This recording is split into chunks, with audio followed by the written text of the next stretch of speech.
베드로가 본 바 환상이 무슨 뜻인지 속으로 의아해 하더니 마침 고넬료가 보낸 사람들이 시몬의 집을 찾아 문 밖에 서서 불러 묻되 베드로라 하는 시몬이 여기 유숙하느냐 하거늘 베드로가 그 환상에 대하여 생각할 때에 성령께서 그에게 말씀하시되 두 사람이 너를 찾으니 일어나 내려가 의심하지 말고 함께 가라. 내가 그들을 보내었느니라 하시니 베드로가 내려가 그 사람들을 보고 이르되 내가 곧 너희가 찾는 사람인데 너희가 무슨 일로 왔느냐. 그들이 대답하되 백부장 고넬료는 의인이요 하나님을 경외하는 사람이라 유대 온 족속이 칭찬하더니 그가 거룩한 천사의 지시를 받아 당신을 그 집으로 청하여 말을 들으려 하느니라 한데 베드로가 불러들여 유숙하게 하니라. 이튿날 일어나 그들과 함께 갈새 요빠에서 온 형제들도 함께 가니라.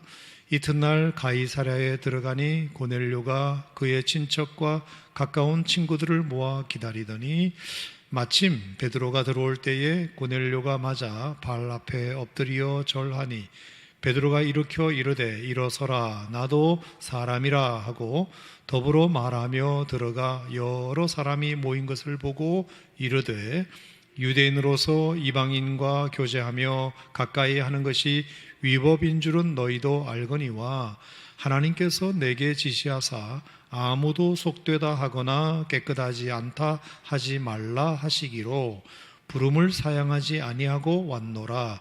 묻노니 무슨 일로 나를 불렀느냐. 고넬료가 이르되 내가 나흘 전 이맘때까지 내 집에서 제9시 기도를 하는데 갑자기 한 사람이 빛난 옷을 입고 내 앞에 서서 말하되 고넬료야 하나님이 내 기도를 들으시고 내 구제를 기억하셨으니 사람을 요빠에 보내어 베드로라 하는 시몬을 청하라. 그가 바닷가 무두장이 시몬의 집에 유숙하느니라 하시기로 내가 곧 당신에게 사람을 보내었는데 오셨으니 잘하였나이다. 이제 우리는 주께서 당신에게 명하신 모든 것을 듣고자 하여 다 하나님 앞에 있나이다.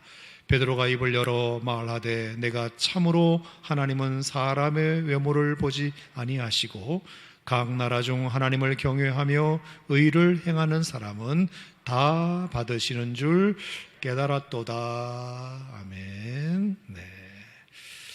자, 본문 말씀을 읽으시면서 내용은 다 짐작은 하셨겠습니다만 오늘도 이 계시의 말씀을 통해서 여러분 모두에게 주시는 은혜가 풍성하시기를 바랍니다. 자, 고넬료 베드로 이야기 조금 더 이어가겠습니다. 자, 가이사랴는 항구 도시, 가이사랴라는 항구 도시에서 일어난 일이라고 했죠. 자, 거기에 이탈리아 부대 백부장 고넬료라는 사람의 이야기입니다. 자, 이 사람의 이야기가 왜 성경에 등장하느냐? 이 사람이 너무 놀랍게도 예수 믿는 사람이었기 때문입니다. 자, 왜 이 사람이 예수 믿는다는 것이 놀라운 일인가요? 이탈리아 부대, 그러니까 이방인도 그냥 이방인이 아니라 그 당시 이스라엘 백성들을 지배하고 있었던 로마 군대의 장교입니다. 자, 여러분, 로마 군대가 이스라엘을 지배하고 있었는데 지배하는 나라의 장교가 지배받는 나라의 예수라는 사람을 신으로 믿는다는 것은 놀라운 일입니다. 그죠? 차라리 지배를 받는 민족이 자기를 지배하는 로마의 어떤 신을 믿는 것은 이해가 되지만 내가 그 나라를 지금 지배하고 있는데 지배를 받고 있는 그 나라의 청년 예수를 하나님으로 신으로 섬긴다는 것은 정말 로마 장교에게는 있을 수 없는 일이지 않습니까? 게다가 여러분도 아시겠지만 그 당시 이스라엘 사람들이라고 해서 예수님을 신으로 하나님의 아들로 다 믿는 것도 아니었습니다. 오히려 예수님을 십자가에 쳐 죽인 사람들입니다. 하나님의 아들로 믿기는커녕 그것을 신성모독으로 몰아가서 십자가에 처형하기까지 한 사람입니다. 그런데 그 예수를 도대체 이탈리아 군대의 지배국가의 장교가 어떻게 그것을 믿게 되었는지 참으로 신통망통할 따름입니다. 그렇죠? 유대인들도 믿지 않는 지배국가의 장교가 자기가 다스리고 있고 지배하고 있는 나라에 그 사람들도 전혀 믿지 않고 십자가에 죽여버린 그 예수를 하나님의 아들로 믿는 믿음을 가졌다는 것은 그 자체로 얼마나 놀라운 일인지 모릅니다. 자, 어떻게 해서 이렇게 됐느냐? 그 사람이 그냥 자발적으로 됐느냐? 그게 아니죠. 누구의 전도가 있었다고 우리는 봅니까? 빌립 집사님의 전도가 있었다고 봅니다. 자, 그러니까 빌립 한 사람이 그 가이사랴 도성에 있었다는 것 때문에 결국에 그 자초지종은 우리가 모르지만 하여간 이 이탈리아 군대의 백부장 고넬료를 기어이 전도해서 하나님 믿는 사람으로 굴복시켰다는 것이 얼마나 대단한 일인지 모릅니다. 예수 믿는 사람이 거기에 그 도성에 살고 있다고 해서 주변이 다 전도가 되는 건 아니잖아요. 여러분도 아시다시피 여러분도 여러분 직장이나 심지어 여러분은 가정에 예수 믿는 사람으로 내가 오랫동안 있었는데도 불구하고 내 주변에 있는 내 남편도 전도 못하는 경우가 좀 죄송하지만 있을 수 있잖아요. 내 부모도 전도 못하고 내 형제도 전도하기가 참 어렵고 내가 그 직장을 수년간 다녔지만 그 같은 사무실에 있는 직장 동료 전도하기도 참 쉽지 않거든요. 그래요, 안 그래요? 그렇죠. 그런데 빌립이라는 한 사람이 아무리 그가 신실한 집사님이었다 하더라도 일개 안수 집사님이 가이사랴에 있다는 것, 같이 살았다는 그 이유 하나만으로 정말로 예수를 믿을 수도 없고 믿어서도 안 되는, 믿을 가능성이 거의 전무한 이탈리아 군대의 백부장이 예수를 믿었다는 것은 너무나 놀라운 일입니다. 왜 우리가 창세기 18장인가요? 19장인가요? 보면 소돔과 고모라에 하나님께서 불과 유황으로 멸망시키려고 하실 때 왜 그 도성이 멸망했다 그랬죠? 의인 10명이 없어서. 의인 10명이 없어서 망했다 그랬거든요. 여러분, 정말 신실하게 예수를 믿는 것과 한 나라의 도성을 지켜내는 것은 다른 것 같습니다. 다른 것 같아요. 아무리 예수 믿는 사람들이 그 도성에 많아도 망하는 도성은 망하고요. 정말로 그 도성에 예수 믿는 사람이 적어도 그 예수 믿는 사람 몇 사람 때문에 지켜지는 성은 또 지켜져요. 어디서 그걸 제가 봤느냐? 요나죠, 요나. 여러분, 요나가 어쨌든 여러 가지 자초지종에 의해서 이제 니느웨로 갔잖아요. 근데 니느웨로 가서 사흘 길을 전도하라고 말씀하셨는데도 사흘 길 전도하지 않았어요. 그냥 하루 정도 이렇게 전도했어요. 그런데 거기에 12만여 명이 되는 그 니느웨의 좌우를 분변치 못하는 사람들이 전부 다 하나님 앞에 회개하고 죄를 뒤집어 쓰고 그리고 금식하고 회개하는 그 대역사가 일어났단 말이에요. 그러니까 결국에 그 도성에 예수 믿는 사람들이 많이 사느냐가 중요한 것이 아니라 얼마나 정말 빌립과 같은 그런 영향력 있는 한 사람이 존재하느냐가 결국에 누군가를 변화시킬 수 있고 영향력을 줄 수 있고 예수 믿는 사람으로 만들 수 있다고 생각하는데, 저는 기왕 여러분이 예수를 믿을 바에야 그런 빌립 집사님과 같은 그런 영향력 있는 하나님의 백성이 되시기를 주님의 이름으로 축복합니다. 아멘 하시는 분들에게 그런 은혜가 있고 정말 영광이 있기를 축복합니다. 자, 그렇게 해서 빌립의 전도로 이탈리아 군대의 백부장이 이제 예수를 믿게 되었는데, 예수를 믿어도 그냥 믿는 게 아니었어요. 자, 그 사람이 어떻다 그랬죠? 그가 경건하여, 따라합시다. 그가 경건하여 하나님을 경외하고 백성을 구제하고, 그리고 뭐 했다 그랬죠? 항상 하나님께 기도했다. 그러니까 그냥 예수 믿는, 그냥 주일날 성경 책 끼고 왔다 갔다리 하는 그 정도의 신앙인이 아니라 정말 경건한 신앙이었어요. 신실한 신앙이었어요. 그래서 그것이 어떻게 해서 증명되느냐? 자, 그가 하나님을 경외하고 백성을 많이 구제하고 하나님께 항상 기도하는 아주 경건한 사람이었던 덕분에 우리가 성경에 보면 그 가족들도 구원받았다고 되어 있고요.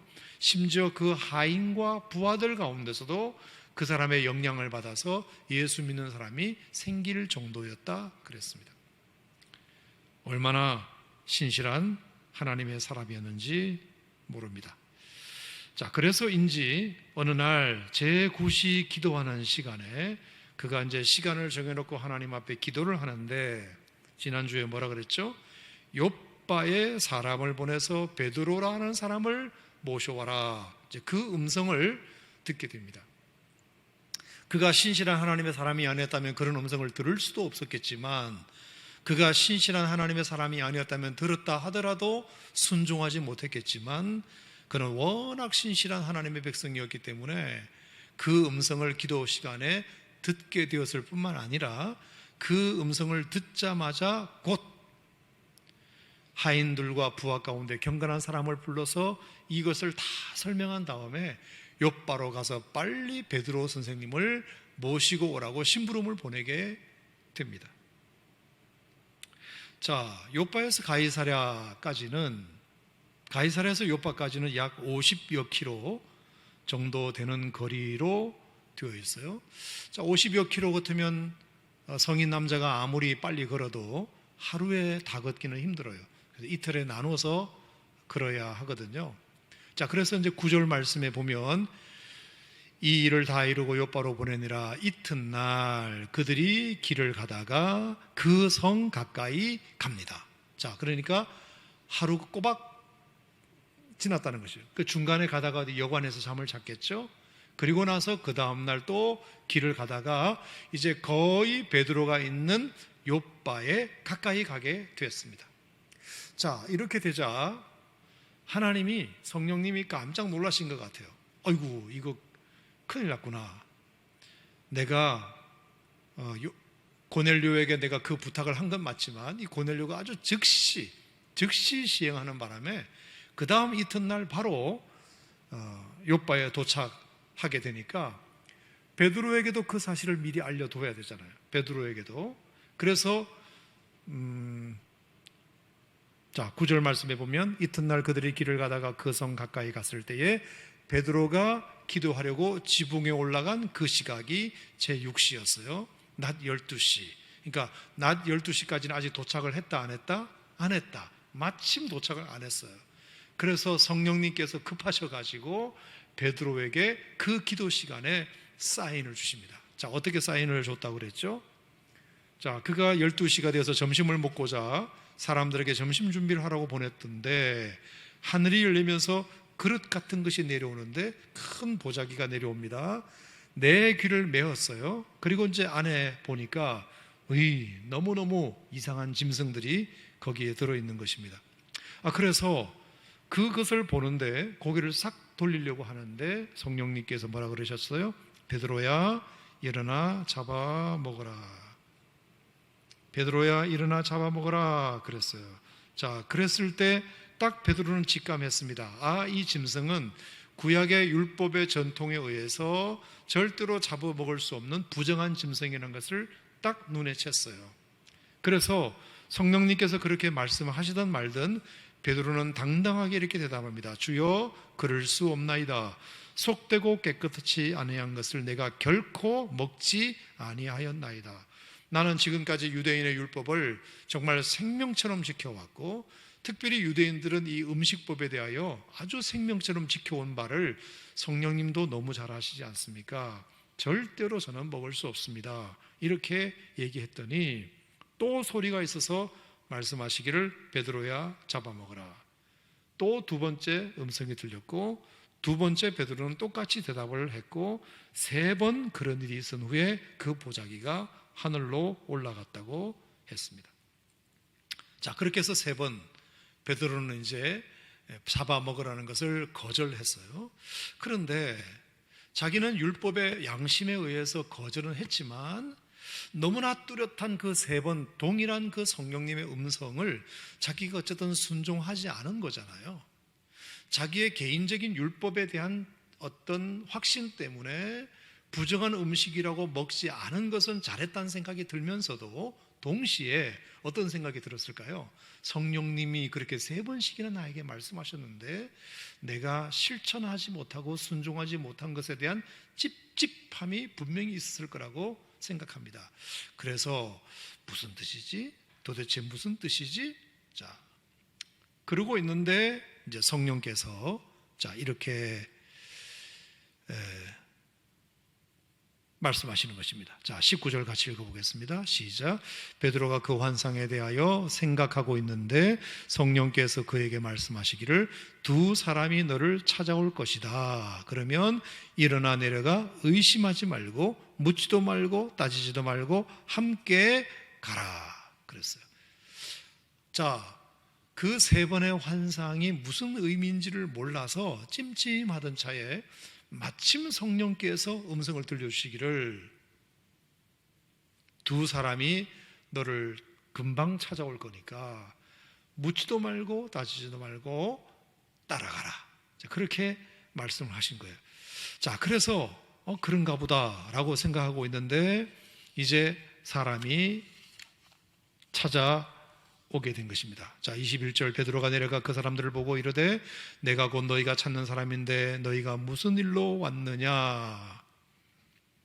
그러자 이제 그들이 대답하기를 백부장 고넬료 얘기하면서 그분은 참 의인이시고 하나님을 경외하는 사람이신데 거룩한 천사의 지시를 받아서 당신을 그 집으로 청하여 말을 듣고자 하여 저희들을 보내셨습니다.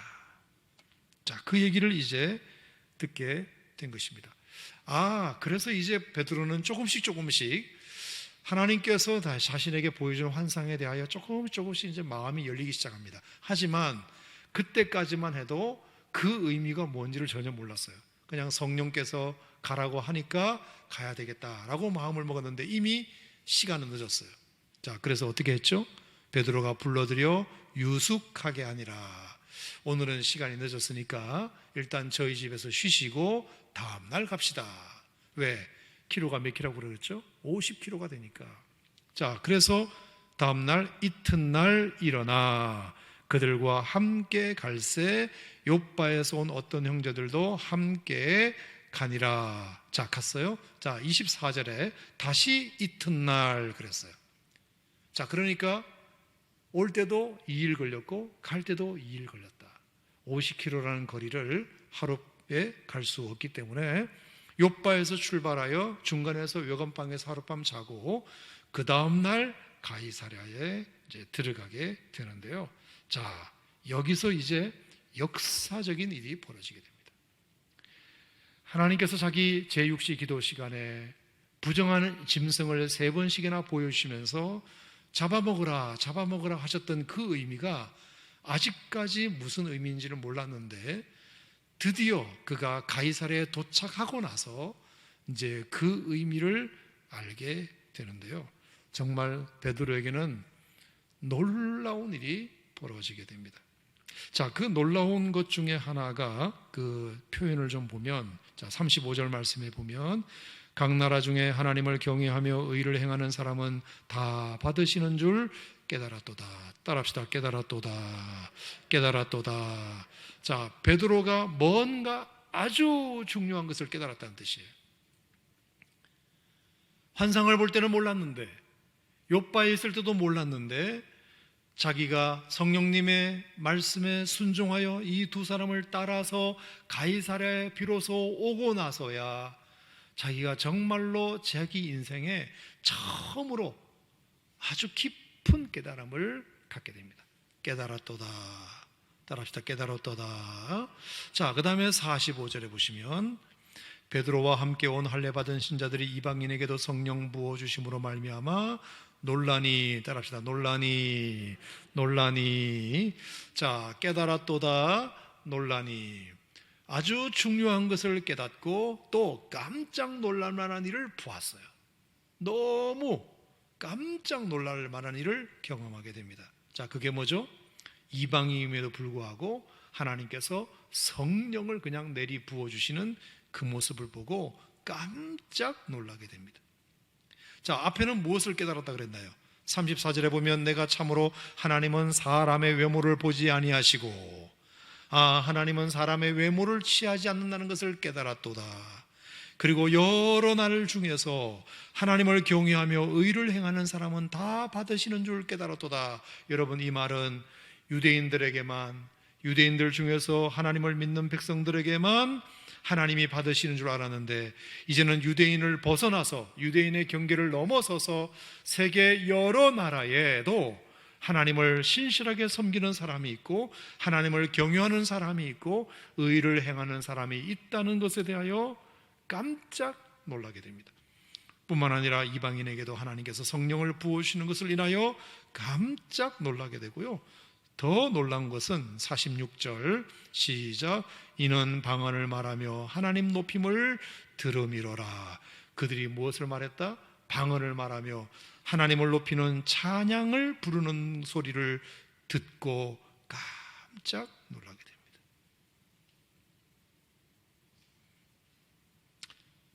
대단한 일, 정말로 있을 수 없는 일이 베드로의 눈앞에 펼쳐진 것이에요. 여러분, 저는 깜짝 놀랐다는 얘기를 지금 여러 번 했는데 여러분들은 별로 놀라지 않으시는 것 같아요. 그죠? 어쨌을까? 네.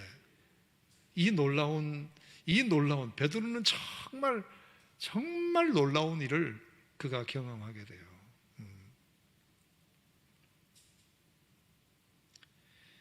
유대인들이나 제자들 120명만 경험했던 성령 받는 일. 자, 베드로도 성령을 받았기 때문에 그것이 얼마나 좋은 것이고 귀하신 것인지 알아요.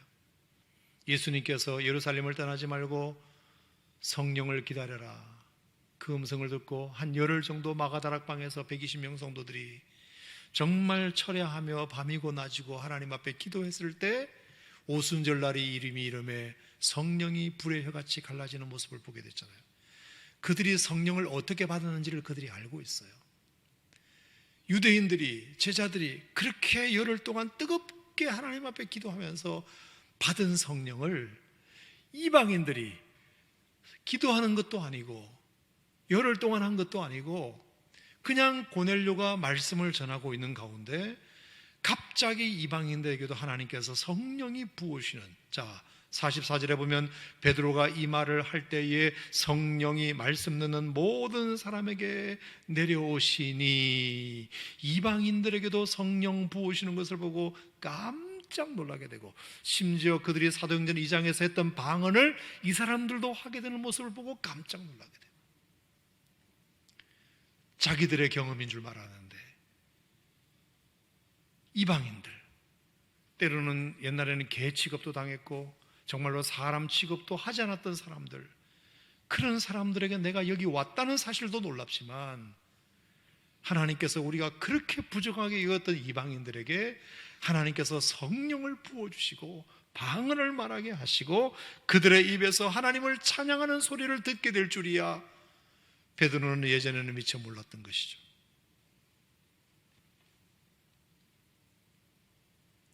이방인들에게도 이런 일이 일어나리라고는 꿈에도 생각하지 못한 일이 베드로에게는 일어났다, 이 뜻입니다. 자, 여러분들은 사도행전 역사를 다 알고 있기 때문에 아무리 제가 이렇게 얘기를 해도 뭐 눈 하나 끔찍 안 하시지만 베드로에게는 일단 놀랐다는 것을 인정을 해 주시기 바랍니다. 네? 아시겠죠? 네, 좋아요. 자, 그러니까 베드로에게는 예상하지 못한 일 정도가 아니라 불가능한 일이 일어난 정도가 아니라 정말 있어서는 아니 될 일이 일어났다라고도 생각할 수 있어요. 여러분, 제가 이제 드리고 싶은 말씀을 좀 시작을 해보겠는데요. 이게 이제 소위 유대인들이 가지고 있는 선민의식이죠. 선민의식. 우리만 택함 받았다. 하나님은 우리 민족만 택하셨다. 이 생각이 너무나 생각 속에 수천 년 동안 자리하고 있기 때문에 하나님을 믿어도, 예수님을 믿어도 자기들의 하나님으로만 믿지, 이방인들이 하나님을 믿고 이방인들이 예수님을 믿는 것에 대하여 용납을 못합니다. 용납을 못해요. 그런데 하나님께서 어느 날 베드로에게 환상을 보여주셔서 자기가 안 된다 세 번이나 거절했는데 성령께서 가라고 하니까 순종해서 왔더니만 세상의 만상에 이방 장교인 고넬료가 하나님을 뜨겁게 믿고 있고, 거기에 또 믿고 싶어하는 사람들이 엄청 많이 모여 있고, 그래서 자기가 아는 지식을 잠깐 설교했을 뿐인데 세상의 사도행전 2장에서 자기들은 열흘 동안이나 120명이 모여서 마가다락방에서 그렇게 뜨겁게 기도하면서 받았던 성령을 이렇게 하나님께서 이들에게도 받게 하시는 모습을 보면서, 하나님을 찬양하고 방언을 말하는 모습을 보면서 너무나 놀랐던 것입니다. 이게 얼마나 놀라운 일이기도 하지만 그들에게는 의아한 일이었는지, 자, 11장 말씀을 한번 보겠습니다. 자, 베드로는 이제 이것을 확실하게 받아들인 것 같아요. 그래서 침례도 베풀고 그랬는데, 자, 그래서 이제 예루살렘에 와서 이 소식을 알린 거예요. 내가 욥바에 갔더니 이런 일이 벌어졌다고. 세상에 하나님께서 이방인들에게도 은혜를 주셔서 그들에게 성령을 부어주시고 방언도 말하게 하시고 하나님을 찬양하는 일이 일어났다고. 여보세요, 내 말 좀 들어보세요, 함께 기뻐해 주세요 라고 베드로가 예루살렘에 가서 얘기한 거예요. 자, 11장 1절 시작. 유대에 있는 사도들과 형제들이 이방인들도 하나님의 말씀을 받았다 함을 들었더니, 자, 들었어요. 누구로부터 들었을까요? 베드로로부터. 베드로가 가서 얘기했겠죠. 여보세요, 이런 일이 일어났어요. 내가 눈으로 똑똑히 봤어요. 하나님께서 정말 이방인들도 이제 복음의 문을 여셨나 봐요. 이렇게 얘기한 거예요. 그랬더니 2절 시작. 베드로가 예루살렘에 올라갔을 때에 할례자들이 비난하여 이르되 네가 무할례자의 집에 들어가 함께 먹었다 하니. 자, 네가 무할례자의 집에 들어가 함께 먹었다며, 그들과 같이 교제했다며, 그들과 함께 먹고 자고 잠도 잤다며, 어떻게 그럴 수 있느냐? 어떻게 할례받은 유대인이 할례받지 않은 이방인들과 함께 잠을 잘 수 있고 밥을 먹을 수 있고 말씀을 나눌 수 있고 그럴 수 있느냐? 유대에 있는 사도들과 형제들이 그것에 대해서 노발대발을 한 것입니다. 우리 같으면 어머머머 세상에 그런 좋은 일이 있었어요 라고 단기 선교 보고 가운데 그런 일이 있으면 너무나 기뻐하고 좋아할 텐데 그러지를 못했단 말이에요. 자, 그러니까 이게 얼마나 놀라운 일이었는지를 제가 지금 계속 말씀드리는 거예요. 정말 있을 수 없는 일이 벌어진 거예요. 유대인들이 그 얘기를 듣고 비난할 정도였으니까. 하나님을 다 믿었다, 이방인들도 예수님을 구주와 주님으로 영접했다, 그들도 하나님을 찬양했다는 그 기쁜 소식은 하나도 귀에 들리지 않고, 어떻게 베드로가 유대인 중에 유대인인 사람이 할례받지 않은 저 백성들과 함께 먹고 자고 했느냐? 당신은 비난받아 마땅하다. 여러분, 이게 정말 씻을 수 없는 견고한 진 같은 이스라엘 백성들의 선민의식이에요.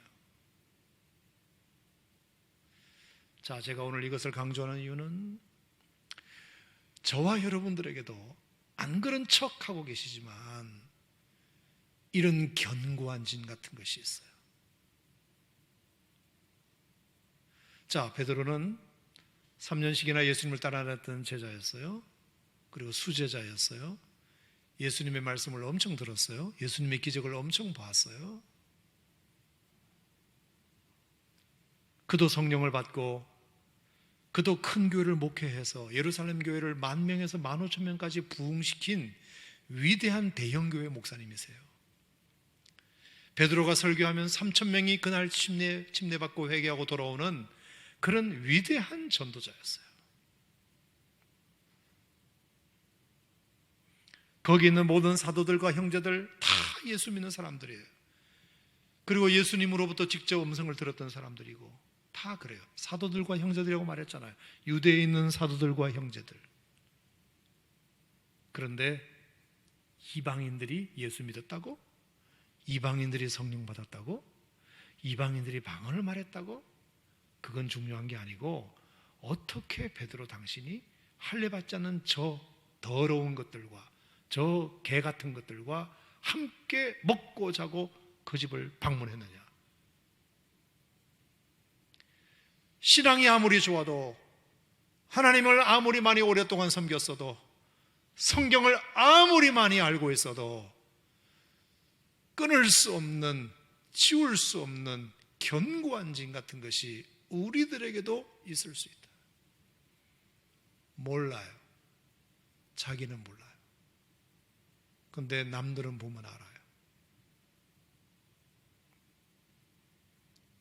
전통이란 이름으로, 믿음이란 이름으로, 성경이란 이름으로 얼마나 많은 사람들을 정죄하고 편협하고 옹졸해서 이거 아니면 절대로 안 된다고 고집 부리고 있는 것이, 그게 마치 성경이냐, 그게 마치 복음이냐, 그것이 마치 진리이냐, 그것이 마치 사랑이냐, 그것이 마치 거룩이냐.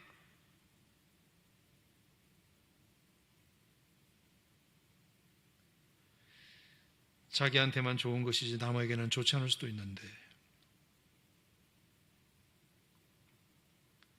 그것은 자기 생각이 진리가 아닐 수 있는데, 제가 구체적으로 상처받을까 봐 얘기는 안 해요. 하지만 저는 목회하면서 그런 분들을 조금 봤어요. 여러분, 예수님을 믿으면 처음 믿을 때는 이제 도랑물 같이 그냥 이게 졸졸졸졸 이렇게 흐르는 물이 되겠지만, 예수님을 오래 믿으면 이제 뭐가 돼야 되는가요? 큰 강물과 바닷물처럼 돼야 되잖아요. 마음이 넓어서 뭐든지 다 포용하고 수용할 수 있어야 되잖아요. 그게 예수 믿는다는, 예수님을 깊이 믿고 있다는, 오래 믿었다는 증거 아닌가요? 아멘 한번 해주시기 바랍니다. 자, 그러면 그런데도 이상하게 어떤 분들은 예수님을 오래 믿을수록 점점 편협해져서 율법화되어 가지고 오늘 이런 예루살렘에 있는 사도들과 형제들처럼 되는 경우가 있더라. 그 뜻이에요. 있더라. 여러분, 나이가 먹어간다는 것도 뭔가요? 젊었을 때는 칼같이 이건 되고 저건 안 되고 뭐 이렇게 경계가 확실하게 구분되어 있었다면, 호불호가 분명했고 나는 저 사람 싫어, 나는 이 사람이 좋아, 그랬다면, 그리고 잘못한 거 있으면 참지 못하고 한번 해결해야 되고 한번 싸워야 되고 한번 부딪혀야 되고, 이렇게 젊었을 때는 했다 하더라도 나이가 들고 연륜이 깊어지고 경륜이 더해지고 뭔가 신앙의 인격이 점점 더 무르익으면 자연스럽게 어떻게 되는 것이 맞나요? 누가 좀 잘못했다 하더라도 그럴 수 있지, 뭐 사정이 있을 거야, 조금 기다려보자, 이렇게 마음이 너그러워지고 수용할 수 있는 폭이 넓어지고 이해할 수 있는 역량이 커져야 그게 어른이잖아요. 근데 점점 더 좁아져서 잔소리는 더 심해지고 용납하는 범위가 점점 더 줄어들게 되면, 여러분, 나이 들어서 절대로 대접 못 받아요. 바다와 같아야 돼요. 신앙의 인격도 나이의 연륜이 깊어지는 것도 어떤 것으로 나타나야 정상이냐? 넓어짐으로, 아량과 관용으로 그렇게 나타나야 되는데, 오늘 이 사도들과 형제들이라는 사람들은 그 사람들의 신앙이 어떤지는 난 잘 몰라도 분명히 사도들과 형제들이면 예수님을 아는 사람들이고 하나님 말씀을 어느 정도 아는 사람들인데, 밑도 끝도 따지지 않고 베드로가 그냥 그렇게 이방인 집에 가서 먹고 잤다는 것만으로도 그렇게 비난을 일삼으니 절대로 우리 오산 침례교회 성도님들은 그렇게 하들들 말자. 아멘. 아멘. 우리가 그렇게 해야 돼요. 자, 만약에 금양로 기도 시간에 지금 이렇게 기도하고 있는데 누가 술을 마신 사람이 술 냄새를 막 풍기면서 예배당 저 뒤에 앉았다고 칩시다. 그래서 이제 가끔 웩 이렇게 하기도 하고 웩 이렇게 하기도 하고, 그러면 여러분들이 뒤를 돌아볼 거 아니에요, 그죠? 뒤로 돌아볼, 저런 사람이 교회에 왔대, 이렇게 하실 거 아니에요. 그 사람도 어떻게 교회 지나가다가 빨간 십자가 보고 교회 불이 켜져 있길래 들어온 거 아니겠어요? 그러면 술을 마시고 왔다 하더라도 우리가 사정이 있을 거라고 판단하고 사정을 우리가 다 이해하기 전에는 판단하지 말아야 되는데, 뭐야 저 사람 술 마시고 저기 왜 왔어? 예배당 안에 술 냄새만 나네? 이런 식이에요. 절대로 그러면 안 돼요. 제가 옛날에 그랬죠. 요즘은 이제 뭐 그런 사람이 없지만 옛날에 시주하는 사람들, 이제 중들이 이렇게 시주하러 집집마다 돌아다니고 하면 문을 열어보고 시주성이 앞에 있으니까 문 콱 닫으면서 우리 교회 믿어요 이렇게 이런 거 있잖아요. 우리 교회 믿어요. 제발 좀 그러지 마세요. 쌀 한 대 퍼 줘요. 그냥 줘. 예수를 그런 식으로 믿으면 안 된다는 얘기를 지금 계속 하는 거예요. 드리는 거예요. 시간이 가는데 얘기를 할까 말까 할게요. 한 5분만 할게요. 제가 해군에 있을 때, 뭐 여러분들은 뭐 안 믿겠지만 그냥 저는 할게요. 제가 이제 27명의 이제 목사님들이 있으셨고, 이제 스님들이 13명 정도가 있었고, 신부가 8명 정도가 저희 해군의 군종 장교단에 있었거든요. 근데 이제 가까운 평택에 이제 근무할 때였는데, 제가 이제 법사님하고 신부님하고 같이 합동 위문을 어청도로 갔어요. 어청도. 저 군산 앞바다에서 배 타고 들어가면 어청도라는 섬이 있어요.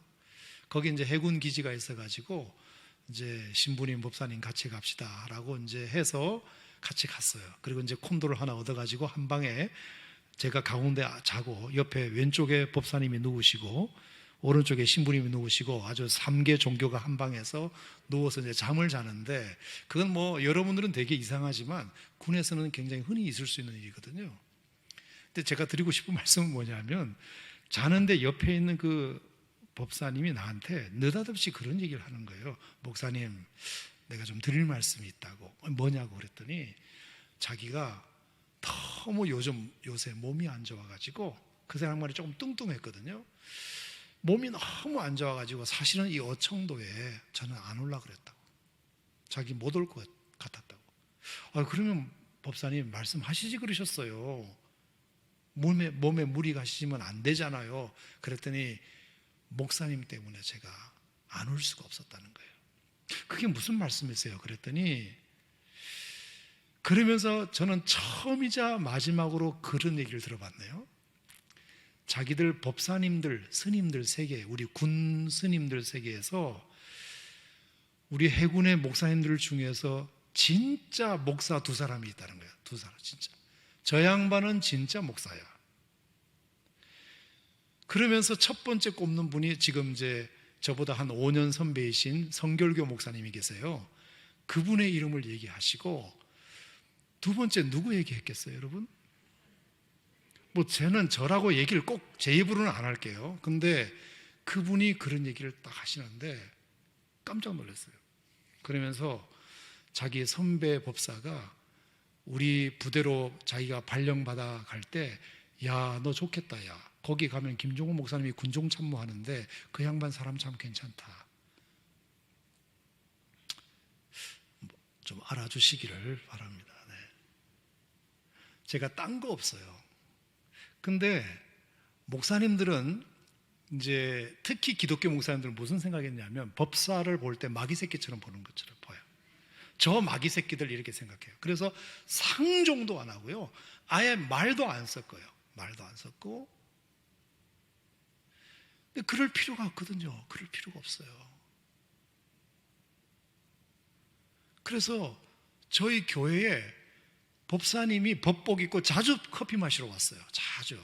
그러니까 우리 교인들이 성경 공부하러 오거나 아니면 무슨 교회 청소하러 올 때 늘 이렇게 법사님하고 신부님이 교회 와 있으니까 처음에는 좀 이상하게 보다가 그걸 되게 좋게 보더라고요. 아, 우리 목사님은 누구하고도 이렇게 잘 지내신다. 여러분, 그런 사람들 만나면 누가 더 말을 많이 할까요? 내가 부처님 말씀을 많이 들을까요? 제가 예수님 말씀을 많이 해줄까요? 훨씬 제가 더 많이 하죠. 무슨 얘기 하다가, 아, 그렇지. 견고한 진. 옹졸해지지 말자, 편협해지지 말자. 신앙생활을 잘하는 것의 또 하나의 중요한 증거는 마음이 넓어지고 품을 수 있는 이 바다와 같은 마음들이 우리에게 있어야 된다. 베드로와 그 사도들은 그런 생각을 못했어요. 그게 잘못하는 거라고 생각하지 못했어요. 그런데 하나님께서 고넬료라는 이방인, 절대로 있을 수 없는 이방인, 정말 상종도 하지 않았던 이방인이 예수 믿고 성령 받고 하나님의 사람이 되고 방언받고 주님을 찬양하는 그 모습을 너무나 놀라워하면서 함께 기뻐하면서 그렇게 찬양하는 그 모습이 오늘 이 사도행전 역사의 굉장히 중요한 부분을 담당하고 있다는 것을 여러분들이 기억하셔야 합니다. 자, 그래서 이제 베드로가 정말 놀라운 일이 벌어지게 되는데요. 자, 그래서 22절 같은 데 보면 저는 이렇게 놀랐다고 생각합니다. 자, 22절 말씀을 보시면 그들이 대답하되 백부장 고넬료는 의인이요 하나님을 경외하는 사람이라 유대 온 족속이 칭찬하더니 그가 거룩한 천사의 지시를 받아 당신을 그 집으로 청하여 말을 들으려 하는지라. 백부장 고넬료가 의인이라는 말에 깜짝 놀라요. 어떻게 이태리 군대의 장교가 의인일 수 있지? 이것에 놀라고요. 그리고 거룩한 천사의 지시를 받았다는 것에 또 한번 놀라요. 어떻게 이방인에게 천사가 나타나서 무슨 말씀을 할 수 있지에 대해서 놀라요. 그리고 24절에 보면 이튿날 가이사랴에 들어가니 고넬료가 그의 친척과 가까운 친구들을 모아 기다리더니 고넬료가 자기를 친척과 친구들까지 다 모아서 기다리고 있는 모습을 봐요. 깜짝 놀라요. 자기가 50여 킬로를 이렇게 달려와 봤더니 세상에 나를 이렇게 많은 사람들이 나를 기다리고 있구나. 그것에 얼마나 흥분되고 놀랐는지 몰라요. 심지어 25절 마침 베드로가 들어올 때에 고넬료가 맞아 뭐 했다 그랬죠? 발 앞에 엎드려 절하니. 자, 로마 군대의 꽤 높은 장교 중에 한 사람이 처음 보는 유대인 베드로에게 자기가 엎드려 절한 것이에요. 장교가. 깜짝 놀랄 만한 일이죠.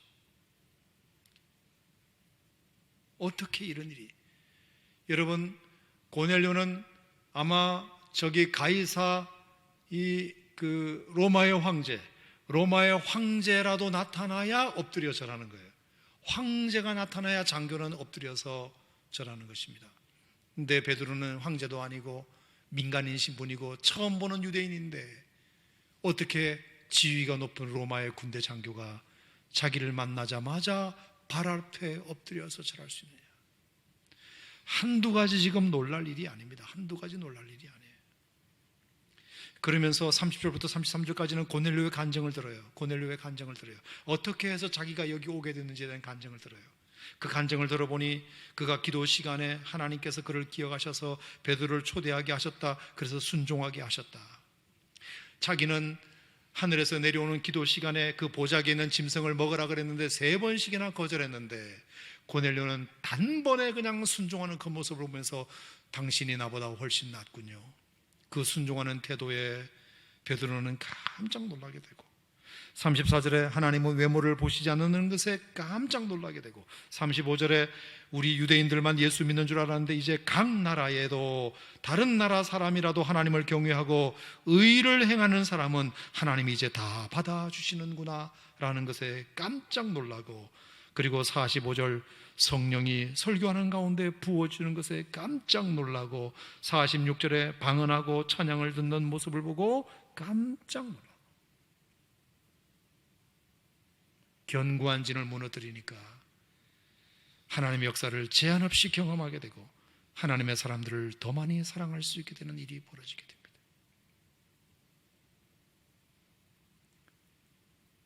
인생의 견고한 진이 그대로 있으면 아무런 놀랄 일도 없고, 교회를 20년간 30년간 줄기차게 다녀도 내 안에 견고한 진이 있으면 하나 은혜 받을 일이 없고 하나 놀랄 만한 일이 없어요. 저는 우리 교인들 그런 사람들 돌아봐요. 꾸준히 예배는 나오는데 예배 드리는 그 모습을 제가 흘낏흘낏 보는데 하나 감격이 없어 보여요. 하나. 그래도 나오시는 거 보면 참 감사하긴 해요. 근데 왜 그런 줄 아세요? 자기 안에 견고한 진을 무너뜨리지 않으니까. 아무리 거기다가 자극을 줘도 진이 너무 두꺼우니까 내 마음이 허물어져야 그 안에 쑥 하고 하나님의 은혜가 들어오는데 너무나 철벽을 치고 있으니까 너무 안타까워요. 너무 안타까워요. 그 견고한 진을 무너뜨려야 우리가 전에 없던 경험을 하게 되고 전에 받지 못했던 은혜를 받게 되고 전에 없던 사랑을 하게 되고 전에 어떤 섬김과 헌신을 하게 되고, 그런 일이 여러분 일어난답니다. 하나님의 놀라운 역사는 견고한 진을 무너뜨려야 일어난다. 그 얘기를 오늘 꼭 말씀드리고 싶었어요.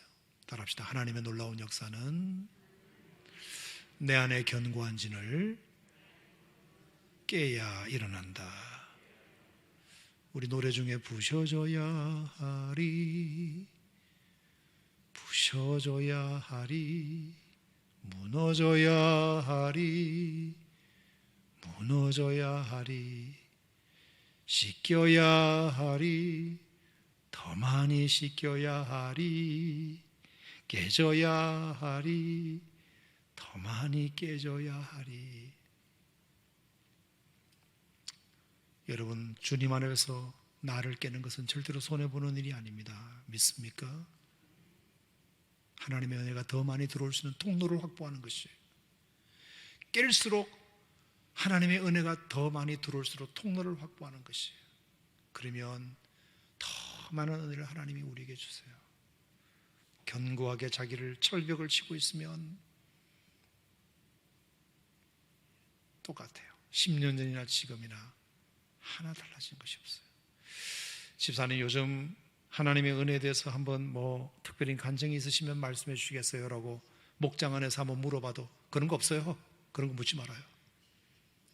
부담스럽게 왜 그런 걸 물어요? 그래요. 너무 불쌍해요.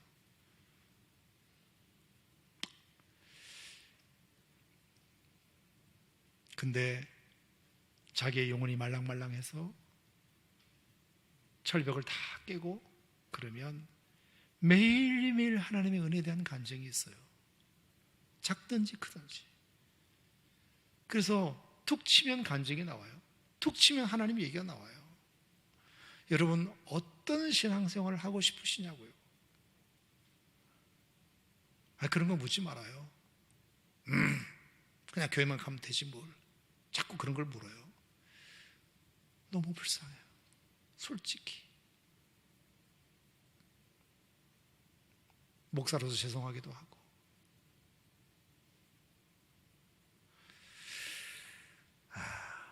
좌우간, 견고한 진을 깨부셔야 된다. 그래야 하나님의 역사를 제한 없이 경험할 수 있고 하나님의 사람들을 더 많이 사랑할 수 있다는 것은 확실한 것 같은데, 크게 한번 아멘 하시기를 바랍니다. 아멘, 아멘. 하나님의 강력한 역사는 견고한 진을 깰 때 일어난다. 첫 번째, 결론적으로 또 하나만 더 말씀드리고 마치겠습니다. 사모할 때 일어난다. 사모할 때. 사모함이 중요하다. 자, 이 고넬료와 친지들이 얼마나 하나님의 은혜를 사모했으면 설교를 듣는 중에 성령이 임하셨을까? 자, 그 유대인들과 예수님의 제자들도 성령 받을 때 사도행전 2장에서 120명 성도들이 열흘 동안 기도했어요. 열흘 동안. 그렇게 주여 주여 해서 열흘 동안 기도해서 겨우 성령 받은 거예요. 그런데 이방인들은 오늘 뭐 열흘 동안 기도했다는 말도 없고, 베드로가 설교가 다 끝나지도 않았어요. 44절에 보면 베드로가 이 말을 할 때에 그냥 이 말을 하고 있는 도중이었는데 성령이 말씀 듣는 모든 사람에게 내려오시니 그랬어요. 간절함이에요. 사모함이에요. 하나님께서 그런 사람들을 저는 큰 은혜를 주신다고 봐요. 신앙의 경륜과 상관없이. 목마른 사슴이 뭐를 찾듯이? 신의 물을 찾듯이 내 영혼이 누구를 찾기에? 주를 찾기에 갈급하나이다. 사슴은 기본적으로 몸이 뜨거운 동물이래요. 그래서 수분을 많이 필요로 한대요. 그리고 교미기가 되면 더 몸이 뜨거워져서 물불을 안 가리고 물을 찾으러 간대요. 그래서 그 사슴이 물로 가는 그 길목에 사나운 짐승이 딱 기다리고 있어서 사슴을 잡아먹는 거예요. 그러니까 사슴이 물을 찾는다는 것은 목숨을 걸고 물을 찾는 거예요. 이래 죽어도 저래 죽어도 죽는 건데 물을 찾아가는 그 모습이 목마른 사슴이 신의 물을 찾기에 갈급한 것 같이 내 영혼이 주를 찾기에 갈급하나이다. 간절함과 사모함이 답이에요. 그래야 그 말씀이 생명의 양식이 되고 그 말씀이 여러분의 삶의 변화가 일어난 줄 믿으시기를 주의 이름으로 축원합니다. 제가 훈련받을 때 이야기 하나 하고 마치겠습니다. 여러분, 저는 군대를 이제 군목으로 갔기 때문에 28살에 갔잖아요. 28살에. 그래서 저기 경북에 영천이라고 있어요. 거기 이제 삼상원학교라고 있는데 12주 동안 저희는 이제 훈련을, 기초 군사 훈련을 받아요. 제일 힘들 때가 1주부터 4주까지예요. 복종기라 그래가지고 면회도 안 되고 외출도 안 되고 아무것도 안 돼요. 무조건 하여튼 4주 동안은 정말 정신없이 힘들었어요. 너무너무 힘들었어요. 너무너무.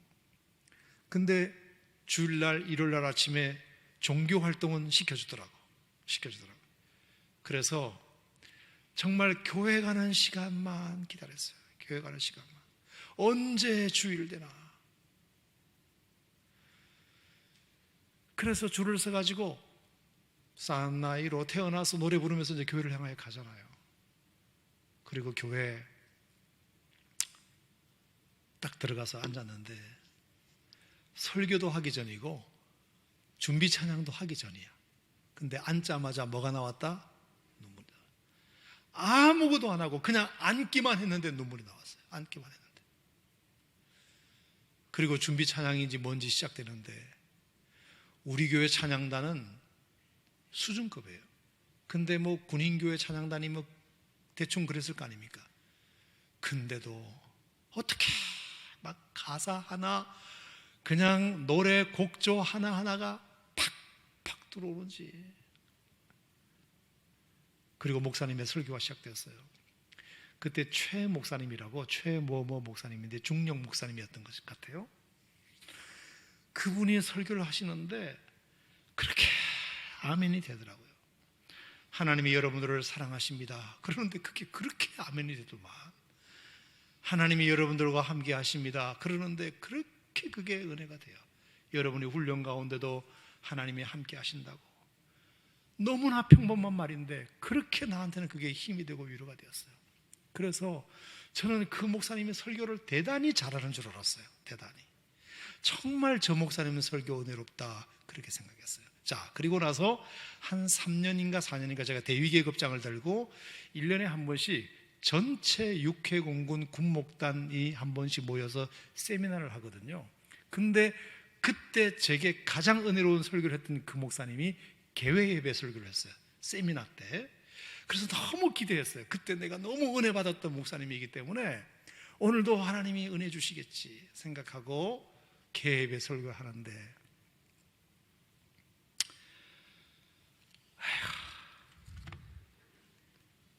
얼마나 졸리는지, 얼마나 재미가 없는지, 얼마나 고루하고, 얼마나 따분하고, 얼마나 식상하고. 왜 같은 목사님인데, 내가 3년 전, 4년 전에 그렇게 은혜 받았던 목사님인데 지금은 왜 목사님이 저렇게 설교를 못 하실까? 가 맞을까요? 아니면 내가 변한 걸까요? 내가 변했죠. 먹고 살만하니까, 긴장이 없으니까, 힘든 게 없으니까. 아마 그때도 분명히 그 목사님은 하나님은 여러분들을 사랑하십니다라고 했을 거예요. 근데 3년 전, 4년 전에는 그게 그렇게 마음에 와닿았는데 지금 얘기를 들으니까 뭐 다 아는 얘기를 하고 계시네. 그래서 어쨌다고. 하나님이 여러분들과 지금도 동행하십니다. 내가 훈련받고 정말 힘들 때는 그게 그렇게 위로가 되는데, 내가 먹고 살만하니까, 그런 얘기는 다 아는 얘기니까 목사님 좀 다른 얘기 좀 하시면 안 돼요. 너무 식상해요. 늘 듣는 얘기예요. 그래서 오늘 제가 여러분들에게 드리는 질문도 똑같아요. 여러분들 어떠세요? 제가 한번 해볼게요. 하나님은 우리 오산침례교회 성도 여러분들을 참 사랑하십니다. 하나님은 힘들고 어려울 때든지, 홀로 있을 때든지, 가난할 때든지, 병들 때든지 하나님은 절대로 여러분들을 떠나지 아니하시고 버리지 아니하시고 여러분과 늘 함께 동행해 주십니다. 아멘 해주셔서 너무 감사해요.